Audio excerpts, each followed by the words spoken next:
Welcome to another episode of Travel Talk hosted by Travel Chicks. If you have never heard of us, once again, we create the platform to bring single and solo travelers together to experience what we have in this beautiful whole wide world. And today is part two of Peru with Geralyn the Travel Chick. And so let's take it away, Geraldine.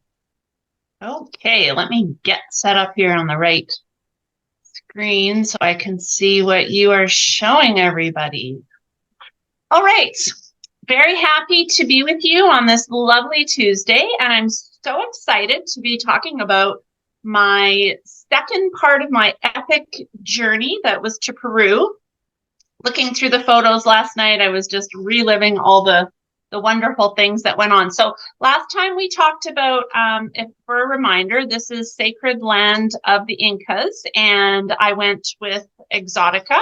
It's a 9-day, 7-night tour. And last time I talked about my amazing adventures in the capital of Lima.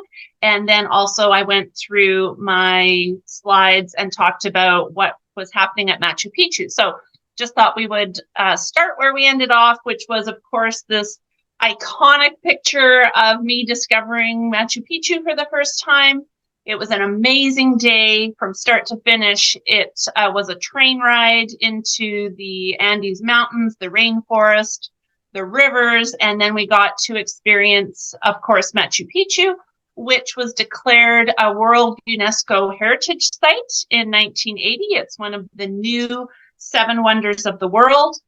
And it was an ancient Incan city that was actually built by the king for his family and for the people that came to visit there for the solstice, which we just experienced. And they had amazing structures built to worship the sun because they were sun worshipers. And that was a very sacred time of year. So we are just, sort of so excited to be promoting this amazing place that you can go and visit yourself. It was built around 1450, took about 80 years to build. But, the thing that we're going to move on to today is I didn't realize there was so much more to see and do after our Machu Picchu day, which of course was a highlight. But, what surprised me, what I didn't know because I hadn't researched the entire area around it, was that Sacred Valley, which is also included in this Sacred Land of the Incas tour, and we went on to experience in the next days,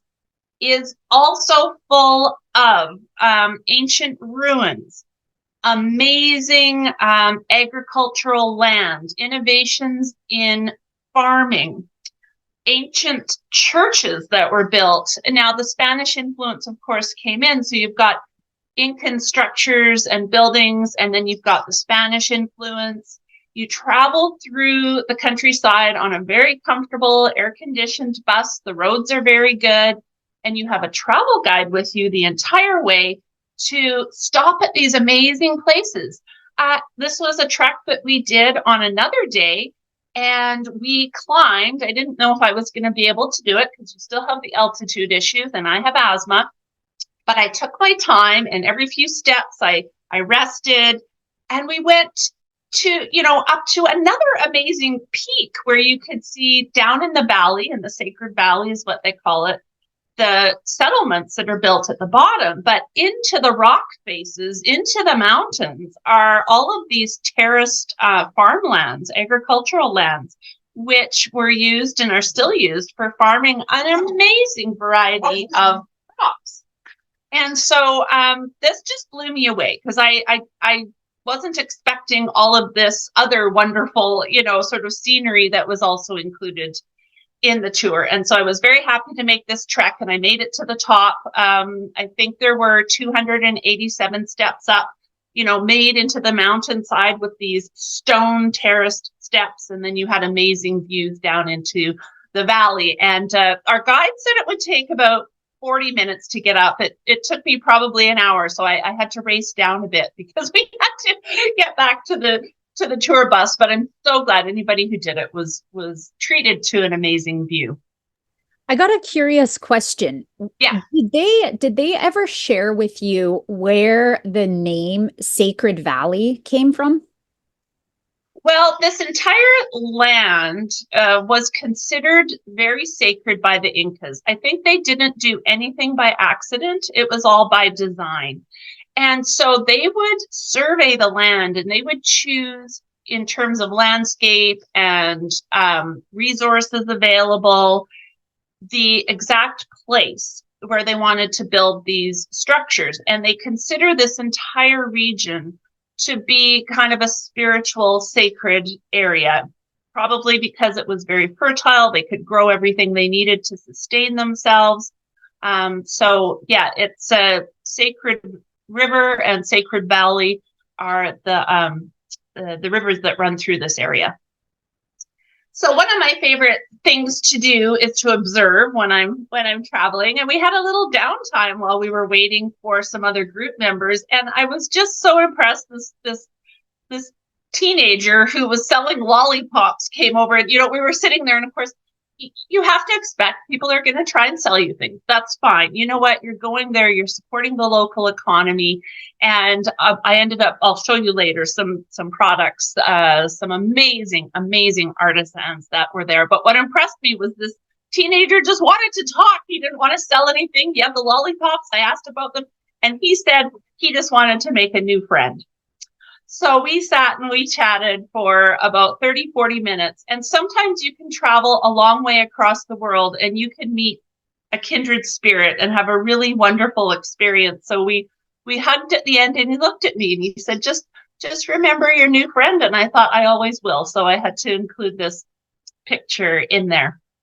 And then on the other side, as I mentioned, the amazing variety of crops. There's over 400 kinds of corn, quinoa, potatoes. And so the farmers on this farmer day, we were very lucky to be there on the market day. So they come down from their mountainside areas and they walk.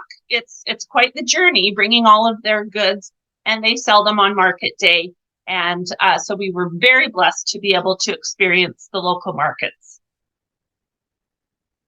And then, of course, there was the Munya tea. So because, we are experiencing this altitude sickness and we are learning about all the natural remedies for things, this was some tea that we got served when we went to one of the textile factories. And it's called Munya tea, which is mint tea. So it's sourced locally. And we were drinking it all through our trip. It really helped with any kind of tummy issues that we might be having. And we really appreciated learning about all the local herbs, the local plants.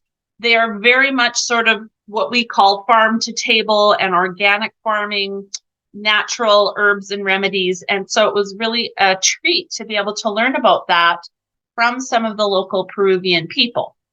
Sometimes I take pictures of the name of the place that we were at. This was Moray because I wanted to remember it. This is where we did this amazing hike up the 287 steps for the amazing views. And so that was me after I had basically run down the mountain because I needed to catch the bus that was going on to the next destination. So I wanted to capture the moment at the end. I felt really proud of myself for what I was able to do. We have one question that came in, and the Yeah. question is, what kinds of animals are there? Oh, well, I'm not sure if you can see him, but I have my little llama. We went to see, and I think there's a picture coming up. So not on this one, but in the next one, lots of llamas and alpacas. So they use them. They don't ride them because the maximum capacity that they'll take is about 50 pounds. They can put some goods on them, but the people don't ride them. They don't really have horses, but you will see it's very pastoral countryside. So as we drive along, there are cows grazing by the roadside, goats, lots of goats, and they do raise animals. One of the ones that they would the name of it is escaping me now. It's like a rodent. They called it a cooey. A guinea pig. They raise guinea pigs. And this is one of the delicacies.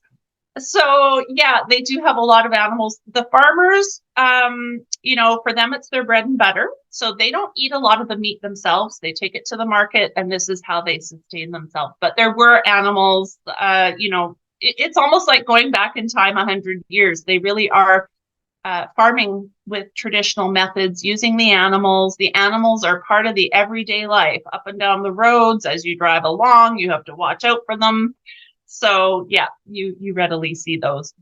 Another So question yeah, that came in was yes, two parts. yes. Should you take US or Canadian cash? And how much would you budget each day for kind of spending money? Okay, so first of all, Canadian is not accepted. U.S. dollars, as well as the local, I forget the name of it now, the local currency. And so, being from Canada, I was not going to change into U.S. and then change into the local. So I just took, before I left, actually at the airport, I exchanged 200 Canadian just so I would have some local currency for tipping, for Ubers are widely used, that type of thing. So you would get your breakfast included, and then so usually you would be buying one meal a day, which was maybe with drinks and everything included about 20 Canadian. So it's not overly expensive, but again, it depends on where you're eating. You might want to grab some street food, some snacks. I would say $50 a day is probably quite sufficient. And if you do have US and you want to take US dollars, you can certainly pay in US dollars. They will quote you in US or the local currency. What I found was that my credit card actually gave me an excellent exchange rate, the same as whatever you would get there. Some people went to the bank when they were there, and you can do that too.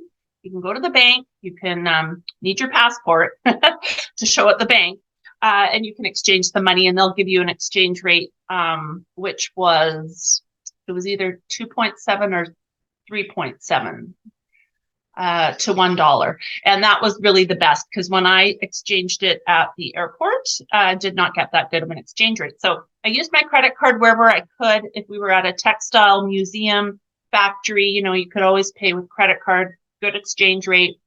And then if you were at just some of the smaller local markets for tipping and for your taxis, you would want to have some local currency on you. And again, I think about $50 a day would probably be quite sufficient. There were a couple days where, we shared meals. So yeah, with the breakfast, we would usually have one other big meal a day, which is what we had here. This was actually a dinner lunch that we had. Once we had done our climbing of these 287 steps, we went for a buffet, which was a wonderful thing to do. Great sampling of local Peruvian food. The buffet was ample. I mean, we couldn't have eaten any more than we did. And again, very reasonable. There's nothing that's going to cost you more than about $20 Canadian for a meal. And there's lots that would be cheaper than that as well. This was a sit-down buffet restaurant, and we had an amazing variety of foods that we could sample there. And that was our group, our happy little group.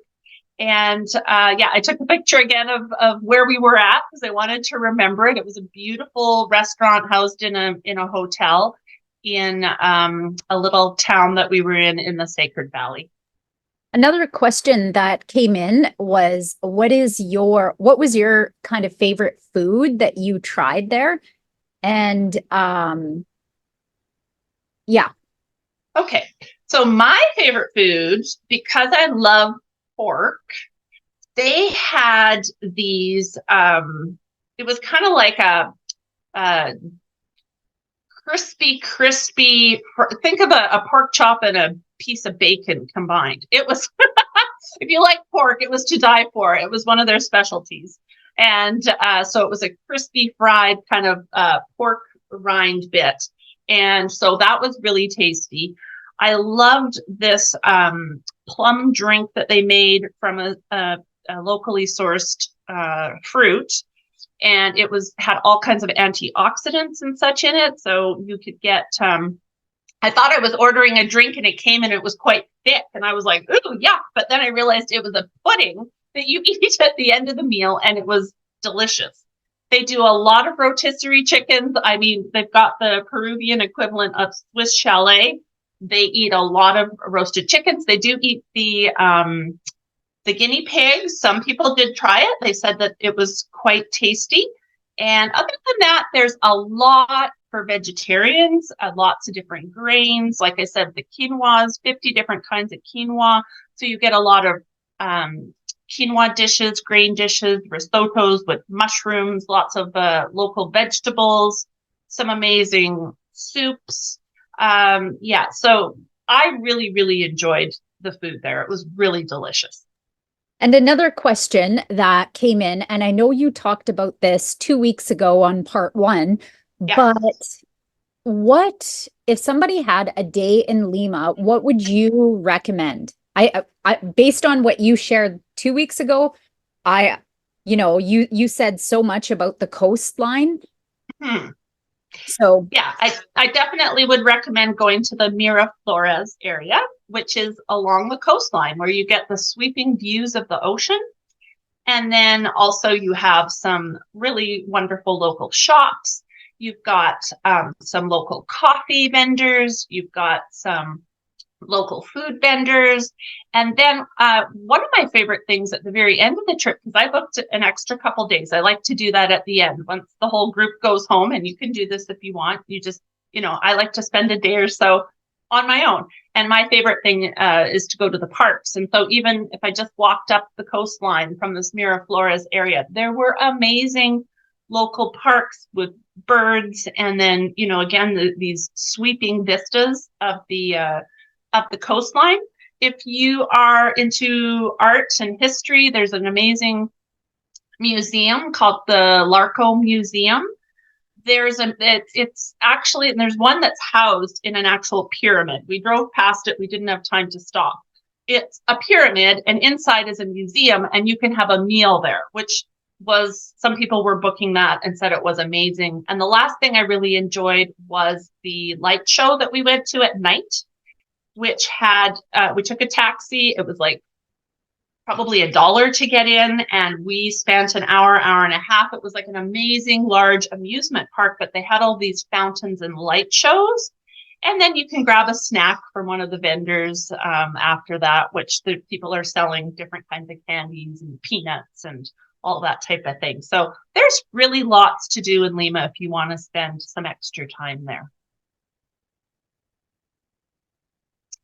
Okay, so this is just a little more of the scenery I wanted to showcase that was not Machu Picchu, but sort of Machu Picchu-esque. So, just to show you that the Incas built around in this area, this one in particular on the right, when it's the summer solstice and the sun is shining, it actually comes through. There's an opening. And so it's designed so that the sun hits on the other side where people sort of set up their homes and their temples and all of that. And so this was designed for that to worship on that day. So it just blew me away that they had this perspective of this, this is acres and acres and acres of area for the whole thing, and how they were able to envision this and build it to such precision was really amazing. So this is just some of the, to give you perspective, the steps, and you could stop, you could go off to the side once you were climbing these, like they're big steps. I mean, they're not steps like we think of, they're big stone steps. And so the magnitude and the size of everything when you're there, you're just imagining with the technology they had at the time, how they engineered this. And I think I mentioned this before, the way they built their structures too, some of them are enclosed, they're earthquake proof. They just knew how to build things in a really ingenious way. You feel like you're up in the clouds, and it does, again, the altitude. By this time, we've been 2 or 3 days in the area, so we've somewhat adjusted. But still, it does suck the wind out of you when you're up there. Oh, and yeah, when I got down to the bottom of my adventure, this is my new Incan god that was, guiding me through at the end. And so I wanted a picture with them. I mean, there's so many things that are so much fun to sort of take advantage of. And then this was part of our group as we went along on our treks, took a few pictures. One of the best things about being with Exoticca is all of the new friends that you meet. And when I look back on the memories, I didn't know any of these people when I left. Amazing memories. This was one of our guides, and he probably got tired of all my questions, but he was, your guides are on the bus with you. You can ask them anything. I swore I was in the front seat that day. I was feeling a little nauseous. I needed to be in the front seat. And, the bus kind of bumps around a little bit, not overly, but just a little enough. If you're feeling a bit queasy, it's like, okay, stick to the front. And I asked him so many questions. He was so knowledgeable about the area, about the Sacred Valley area, about the Incas, about, what happened when the Spanish came. And one of the questions I asked was, with all of the knowledge that they had, when the Spanish came to, what they thought was share resources, which obviously the Spanish had some other agenda to conquer and take over, is, why did this happen? They had so much strength. They had a population of 11 to 13,000 people. And so the Spaniards were outnumbered. But again, similar to our history here in Canada with treaties, the Incas, with their visions and their prophecies, thought that this was part of what had been foreseen, that people were coming with the horses and people were coming with these resources to share and to enhance. And so, unfortunately, they gave away rooms of gold and silver because there's so many resources here. And they trusted in the wrong time and the wrong people, which is very unfortunate. But anyway, so then we have some of the, this is moving on to Cusco. So after the day in the Sacred Valley, which is much more, pastoral, farmlands, a lot of the still Incan structures that we were exploring, went back to our lovely Hilton Hotel that night. We had a beautiful time at our hotel just to relax. And then the next day we went exploring. Some went that night to Cusco. And Cusco is one of the other major areas that you would want to visit. It's on the Exoticca tour. And so you spend a day and a half there, walking through the streets, meeting with the local artisans, but also, again, seeing all of these amazing buildings, churches, markets, artisans. It's really a bustling, active place. They had some marching bands. They celebrate a lot. They celebrate a lot of the agricultural celebrations at different times of the year. And it's really a vibrant city with restaurants and coffee shops and a wonderful, wonderful way to spend a day just walking around the streets in Cusco. Of course, we had a guide to show us around, but we also had, what I appreciate with Exoticca is you have time to yourselves. So after the main part of the tour, we had the afternoon. If you wanted to, you could go into the mountains. There was this is showing another wonderful hike you could go on. You could go shopping. I went shopping with some of the girls. You could go for a lovely meal at a restaurant. So you could partner up with your friends that you've met and just decide what it was you wanted to do. So these are some of the streets with the shops. And you've got all kinds of, you've got your little llamas. This is real llama fur, it's so soft. And there were just little things you could buy for souvenirs. This was just a cute little souvenir I bought. I bought some, I went on later I'll show you the chocolate factory thing. And then we had also a meal there as well. But this was one of the views when we were walking around. And then there was a square. This is the main square where you could hang out and just people watch, lots going on. There were all of these students from the local art school selling paintings. I bought a couple of them to bring back. And, just a chance to talk with people. And they didn't speak English, a lot of them. The students did, of course, but you could still figure out, a way to communicate. This lady was selling some fruits. Oh, and this is a special bread. They make this massive bread, and everybody takes it when they go visiting to different areas. So each area of the country has special foods. And when you visit and you go to visit somewhere, you bring this bread with you. And somebody bought one. It was enough for all 12 of us to have a bite, but it was really delicious. They have a lot of really lovely breads and fruits and grains that are local to the area of Cusco. Yeah, so these are just some more sites. Visiting, there was around the square, you can go into different areas. You can see the flags that are flying in the streets. Just another, this is a view over the hills from Cusco. And this was another ancient church that we went into. Some of them are filled with artifacts and art, different styles of art. It was really interesting. Oh, this is our chocolate factory guy. And so we went into this chocolate factory, and I ended up buying some choco cinnamon tea. I've tried it. It's delicious. One of the best things to do when you're traveling is bring a taste of Peru home with you. And I've been sharing this with people.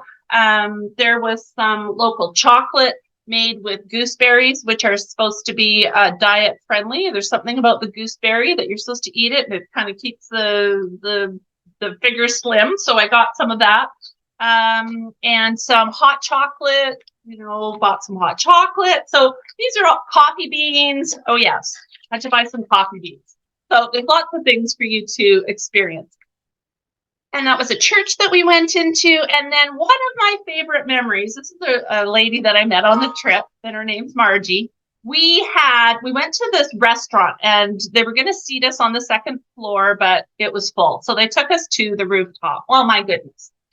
We had so much fun. It was a beautiful day. The views from up there were amazing. And they had these hats you could put on. We just so enjoyed sitting and soaking it all in. It was a wonderful experience. That's me with my menu. I ordered a sampler, and I can't even tell you the variety of things I tried that were to die for. The food was spectacular, and that's our view from up there. So we really struck gold with the artisan that I had bought the painting from. He had a friend, and so and sometimes you think, do I trust people? Are they trying to get something out of me? For the most part, everybody is very willing to help you. And so he said, oh, my friend has a restaurant that we could recommend, because you don't know where to go. And this is where they took us. It was a fantastic recommendation. Yeah, so there's some of the food I was eating. I mean, seafood. Okay, there was lots of different kinds of fish. They would grill it. They would do it in different ways. It was really delicious. There's also a variety of quinoa there with some local vegetables. This was really just some shots from around the day of different things that I saw. And one of again, off the beaten path, I was looking for a washroom. Not always the easiest thing to find. And we stumbled upon an art exhibit. And my background is I'm Catholic, so I'm interested in Mary, the mother of Jesus. And they had an entire display in all of these local artisans' way of representing Mother Mary. So I took pictures of them. I just was so in awe of the intricacies. So for me, that was, if you sort of open yourself up, you can find some really cool little experiences off the beaten track. One of the questions was, did you visit any catacombs or churches? Like walk in? Yes. Okay. Yes. Yep, we did. We did. And so there are some churches. Once you're in the church, there are basements in the churches. And the one I remember the most, they had these very steep stone steps going down, and it was very dark down there. You needed a light, but they were catacombs. And so there are certain, for example, saints that are very revered there. And so one of them, and I can't remember which saint it was, but her remains are there, and it was interesting. It was like this. The way they had built it was like a window of light that shone in, and then sort of the tomb was there, and so there were actual skeletons, bones that were in there.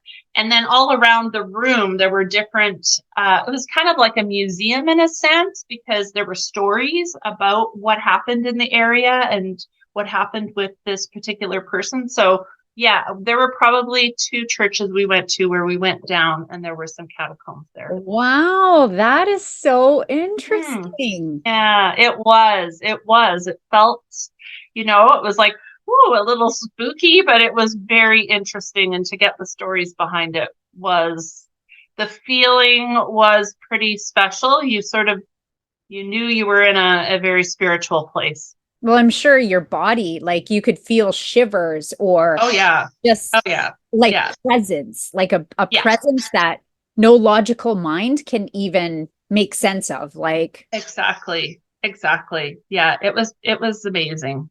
I was really happy we got to do that. Not everybody went down, not everybody's comfortable with it, but if you opened yourself up to that experience, it was quite moving. And then these are just so after, all these experiences in Cusco, which there were many, many, many more. I could probably talk for hours, but I had to kind of just pick a few things. And the next day, so the night we had a last night there, and then some of these are sort of the ending of Cusco, and then moving on to going back to Lima. These were some people at the hotel just the day before I left, and they were very kind, and so it was interesting. So I went with a group of travel agents, and I was the only one who stayed the 2 extra days. And I always do this at the end because I want to kind of be there and reflect and think. And a couple of people said, oh, I wasn't too sure, how safe it would be. And it's true, we don't know these things, right? And so I can say I felt so safe spending an extra day or 2 on my own. I went and stayed at one of the hotels along the coastline. I stayed at a Marriott hotel, and everybody there was so friendly, giving me tips as to where to go, what to do. And so, of course, I spent another day in Lima at the end, and then that was the end of the trip and time to go home. So when you fly back, you fly from Cusco back to Lima. That's included in your trip. And then basically, you can hang out. We had a sort of farewell party that night. We went down to some street markets and just had a fun time. It was a great trip. amazing. And I believe that concludes our part 2. So Yes. thank you. Thank you for your attention, whether you're listening live or on the replays. Any questions that you may have, please reach out to Geralyn at Travel Chicks, CHICKS.ca. And as a reminder, for the month of June, Exoticca, if you book a tour with Exoticca, they are actually giving out future travel credits that can be used towards tours that are booked in the future, up to 10% of the value. So, I mean, that's a part of your trip that could be paid for. And you can take that money and, go and book yourself an extra excursion if you like, right? I was going to mention, I've done a quick look to see when the most affordable dates are for upcoming trips for both this one, which is Sacred Land, plus another one called Sacred Valley, where it's another 2 days added on, and you get to go to Lake Titicaca. So it's just an added on couple of days. So the most affordable dates coming up happen to be in September, which is a great time to go. Mm-hmm. So if you're going double occupancy, September 9th, there's a great departure date on September 9th. It's $2,899 per person based on double occupancy. That includes round trip flights from either Calgary or Edmonton. It includes your Machu Picchu entrances, any other included tours, the flights from Cusco, Lima return, and all your breakfast. So it's a phenomenal rate. If you want your own room, it's only plus 300, which is actually very good. Very, very decent. Yeah. And then September 21st, if you want to add on the extra couple days and the excursion to Lake Titicaca, September 21st, it's 3,299. So I've got all the dates. There's for each month, I've got a date that is the best priced one. So all the way up until next April. So do reach out to me. If you're thinking of going, I can certainly share that information with you. They've got plenty of dates. Some of them are selling out on the dates that are, priced so nicely as this.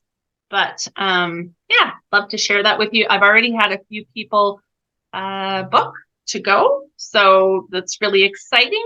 And I hope to get more of you traveling.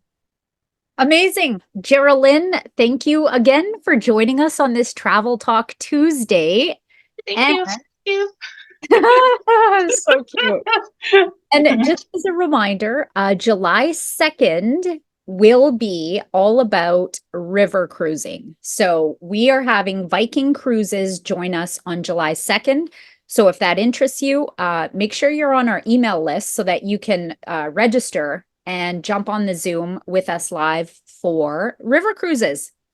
Yay. Thanks, Melissa. That's awesome. Bye-bye.